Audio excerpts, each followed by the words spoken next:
Just got off the phone with a high-powered wrestling booster of a major university. His grandson's in wrestling now, and we had a quick conversation, and they're getting our online wrestling academy, and just kind of wanted to pick my brain a little bit. But one piece of advice that I gave him that he said could possibly be a game changer for him, helping his grandson. How do you approach a match when you know you're going to lose? And I know you're going to say, you can always win. Well, let's be realistic, right?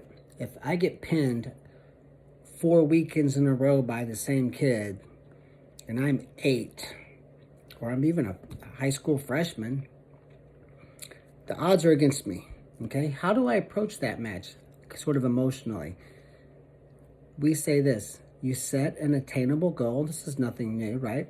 But the problem is this: in cross country and track, they have such a good advantage because they don't have to win. They just got to run 1 second faster than they ever have before, and they can count that as a win or success.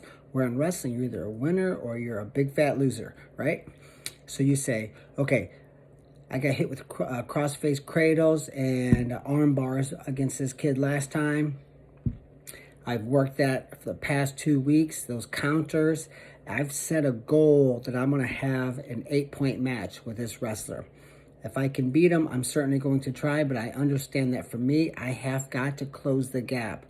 Beating this wrestler might happen 3 to 6 years, 6 months down the road. So here's our game plan. Here's our goal.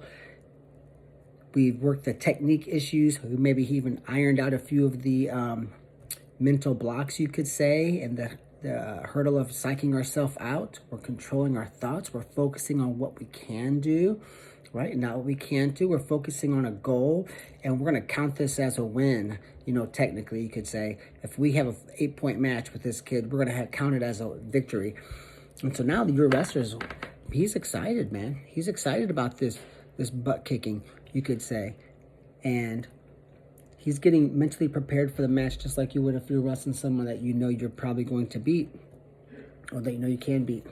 So if you can get these kids to control their thoughts and set their goals on things that they can attain, now this young man or girl is pacing back and forth, fired up, thinking, you're not going to turn me.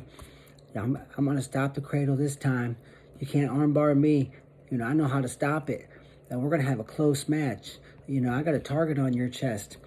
You're mine in 3 months. We're going to have a close match. The next few weekends, it's going to get closer and closer and closer. I'm coming after you. And that's the pregame thought and maybe pep talk that you give your wrestler.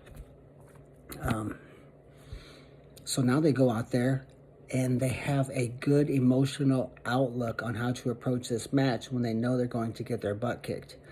And it's kind of common sense, but we don't always do these things. But I've found over the years that that's a tremendous help, especially for these younger kids and for high school and the older kids as well.